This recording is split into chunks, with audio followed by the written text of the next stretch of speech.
De 79 milhões de habitantes, 31 milhões vivem abaixo da linha da pobreza, com menos de R$6 por dia. A República Democrática do Congo tem uma das maiores taxas de mortalidade infantil num país que 43% das crianças sofrem de subnutrição. Mas por que disso? Por que tanta pobreza e miséria? Bom, em partes por causa de uma pequena nação europeia, a Bélgica.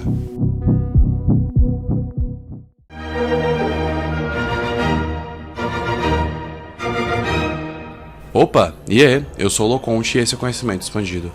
A República Democrática do Congo é extremamente rica em recursos minerais e também o segundo maior país da África. Contudo, também é um dos mais pobres do mundo, tendo sido despedaçado por conflitos, fome, doença e pobreza desde sua independência. Na verdade, isso começou até antes da sua independência. A extração da borracha teve seu auge no início do século XX. Nesse período, o Congo, colônia belga, foi um dos maiores exportadores de borracha do mundo, e foi por causa da extração da borracha que ali se cometeu um dos maiores genocídios que a humanidade já teve notícia. A historiografia indica que aproximadamente 10 milhões de pessoas foram mortas no Congo, no apogeu do ciclo da borracha. Entre 1880 e 1920, a população do Congo foi reduzida no mínimo pela metade. Além disso, outras diversas consequências econômicas e sociais estão presentes na nação congolesa até hoje. Nesse vídeo, irei explicar como o colonialismo e imperialismo belga destruíram e moldaram para sempre o destino do Congo. Eu gostaria de pedir, por favor, caso você goste do conteúdo de geopolítica, história e economia, para deixar um like e se inscrever no canal, pois isso ajuda demais. Também tenho um novo sistema de membros agora, caso alguém queira ajudar financeiramente o desenvolvimento do canal.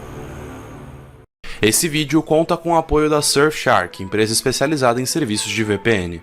A Surfshark está disponível para todas as plataformas, PC, Mac, Linux, Android, iOS, dentre várias outras, e funciona com uma política estrita contra o registro, o que significa que seus dados não serão guardados, ideal para quem busca privacidade enquanto navega. Os serviços da Surfshark também podem ser extremamente úteis para quem gosta de viajar. Caso você esteja no exterior, você pode simplesmente se conectar ao servidor de VPN do seu país para evitar o bloqueio da sua conta bancária, possibilitando um maior conforto e menos preocupações em suas viagens internacionais. Atualmente, a internet pode ser um lugar bem perigoso, e é por isso que a Surfshark fornece serviços de proteção contra vazamento de IP e DNS, para que ninguém possa descobrir de onde você está se conectando, garantindo o máximo de segurança online. Além de tudo isso, se você usar o código CE, você recebe 83% de desconto no seu cadastro e 3 meses para testar. Obrigado Surfshark pela parceria, links na descrição do vídeo.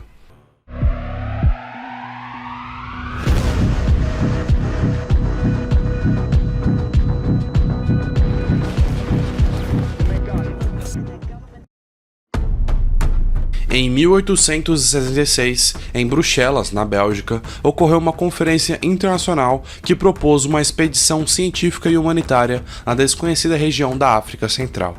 Tratava-se, de fato, das bases de uma apropriação territorial organizada por Leopoldo II, rei da Bélgica. Já interessado na expansão do Império, Leopoldo II focou-se em conseguir a posse da rica região do Congo, que era cerca de 70 vezes maior que a Bélgica e possuía abundantes fontes de borracha, diamantes, ouro e marfim. Uma vez que o governo da Bélgica não quis se envolver na questão, o próprio Leopoldo II, como monarca constitucional, resolveu assumir o Congo como sua própria propriedade, a ser administrada não como uma colônia, mas como um bem pessoal da coroa. O monarca atingiria seu objetivo aproximadamente 10 anos depois, durante a Conferência de Berlim. Em meio à partilha europeia do continente africano, Leopoldo II conseguiu o controle de cerca de 2 milhões de quilômetros quadrados no coração da África. Como parte das negociações, o rei se comprometeu a promover o livre comércio na região, isentando produtos importados de impostos, além de lutar contra a escravidão. Menos de 10 anos depois, porém, todos os compromissos estabelecidos em Berlim já haviam sido desfeitos. Após tomar posse do Congo, Leopoldo II confiscaria as terras de aldeias inteiras, tornando os seus habitantes escravos, e aumentaria substancialmente a carga de impostos. Como resultado, em breve o rei seria dono de toda a borracha, diamantes, ouro e marfim do Congo, cuja produção era garantida pela temida tropa de mercenários conhecida como Força Pública. Rapidamente, o país que era oficialmente conhecido como o Estado Livre do Congo se tornaria infame pelo uso de formas de trabalhos brutais. Assassinatos, amputações, açoitamentos, estupros e até mesmo esquartejamentos tornaram-se ocorrências diárias no Congo ao final do século XIX. Mulheres e crianças costumavam ser sequestradas para garantir que cotas de produção fossem cumpridas por líderes tribais. Atualmente, calcula-se que cerca de 10 milhões de pessoas morreram como resultado do domínio pessoal de Leopoldo II no Congo. Para ter uma ideia, o legado do genocídio congolês no reinado de Leopoldo foi tão grande que gerou um declínio populacional que deixou o governo colonial subsequente com uma grave escassez de mão de obra e muitas vezes teve que recorrer a migrações em massa para fornecer trabalhadores a empresas de concessão. A verdade sobre a situação demorou a aparecer na imprensa, mas relatos de missionários, interventores e o livro de Joseph Conrad, O Coração das Trevas, tornaram público os eventos. À medida que os protestos aumentavam, uma investigação oficial do governo belga foi aberta, resultando no fim da posse pessoal do Congo por Leopoldo II. Após isso, a Bélgica assumiu o controle oficial do país em 1908, criando o Congo belga. Mesmo assim, a exploração belga continuou e o trabalho forçado continuaria a ocorrer em algumas regiões do Congo até a independência do país, ocorrida em 1960. Dessa forma, diversas consequências econômicas, políticas e sociais determinaram o porquê da atual República Democrática do Congo ser tão pobre.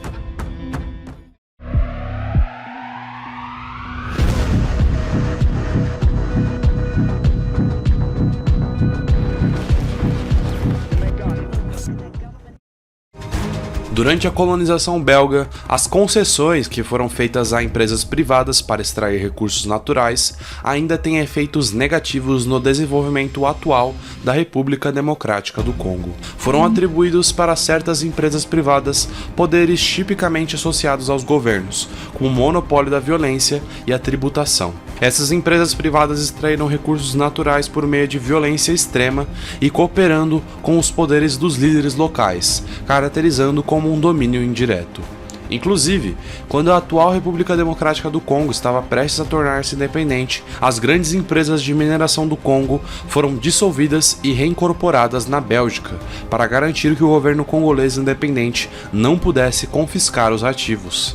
Dessa forma, parte dos recursos naturais do país e equipamentos não ficaram como propriedade de congoleses, prejudicando o desenvolvimento econômico. As fronteiras das concessões foram definidas usando características geográficas salientes, em uma época em que pouco se conhecia do interior do Congo. Além disso, as fronteiras geradas pela Bélgica não se alinhavam com as fronteiras políticas e de grupos étnicos locais. Relatos históricos do período destacam como as empresas de borracha forçaram os chefes das aldeias a apoiar o regime de extração de borracha. Aqueles que não apoiavam foram mortos e substituídos por pessoas dispostas a trabalhar para os europeus. Até os dias atuais, os chefes das aldeias desempenham um papel importante nesse contexto, pois o governo nacional é fraco e geralmente incapaz de fornecer bens públicos básicos. Inclusive, os chefes das aldeias de regiões que eram amplamente dominadas por empresas europeias são menos propensos a fornecer bens públicos, como manutenção de estradas, arbitragem de conflitos e manutenção de escolas. Além disso, o uso do domínio indireto das empresas de borracha pode ter levado a líderes menos responsáveis e mais despóticos. Isso ocorre graças ao mecanismo de seleção do chefe e como o mesmo administra sua aldeia.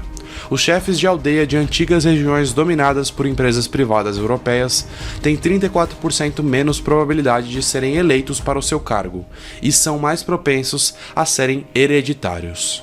Isso é possível devido à prática histórica comum feita pelas empresas de borracha aos chefes de aldeias locais.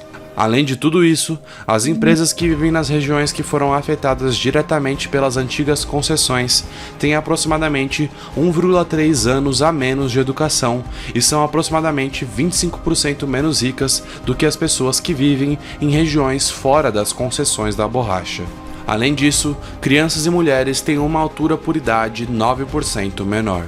O sistema de concessão de empresas privadas europeias teve grandes consequências para traços culturais, como confiança, coesão social, altruísmo e apoio à partilha de rendimentos. A exposição ao sistema de concessão colonial, caracterizado pela violência e pelo domínio indireto, moldou o desenvolvimento da República Democrática do Congo. Mesmo com uma curta exposição, as instituições extrativistas colonizadoras tiveram um grande impacto negativo no desenvolvimento econômico do Congo.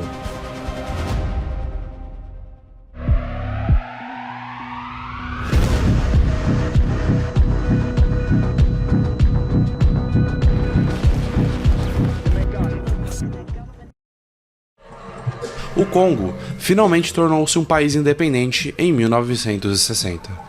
Contudo, numa nação que sempre foi fragmentada em linhas linguísticas, culturais e étnicas, havia pouca base para a unidade nacional. Depois da independência, a Bélgica ainda manteve influência em assuntos congoleses, participando de intervenções militares e até apoiando uma conspiração para assassinar o primeiro-ministro Patrice Lumumba, um dos principais líderes da luta anticolonial, cujas tendências socialistas feriam interesses europeus. Patrice Lumumba foi assassinado em 17 de janeiro de 1961 por comandos terroristas financiados pelos governos da Bélgica, Estados Unidos e África do Sul. A partir de então, a República Democrática do Congo, para muitos analistas internacionais e para alguns teóricos da ciência política, possui a realidade fatídica de um Estado falido. Outro grande legado político que foi deixado pela Bélgica foram as fronteiras artificiais impostas pela colonização. Fica bem claro isso com a província de Katanga, região no sudeste da República Democrática do Congo, que foi incorporada à força pelos belgas com o resto do Congo, sem que houvesse uma real integração social e étnica entre o Katanga e o resto do Congo. Katanga ficou sob a administração colonial belga em 1885 e foi palco de muitos conflitos após a independência.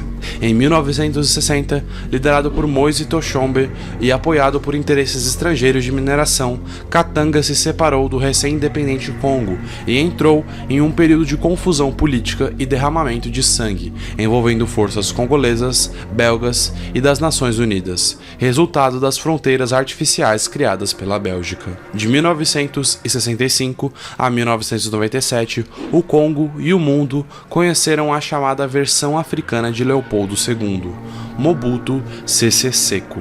Mobutu assume o poder e inicia uma ditadura com o apoio militar de grupos norte-americanos e europeus, e assim o Congo foi saqueado como nunca nenhuma outra nação já havia sido. Com o Mobutu, instituiu-se o regime político de uma autocracia cleptocrática, que destruiu por completo o país. Mesmo após o fim do governo desse ditador, a República Democrática do Congo vive basicamente disputas que mantêm uma guerra civil interminável, resultando em milhões de mortos.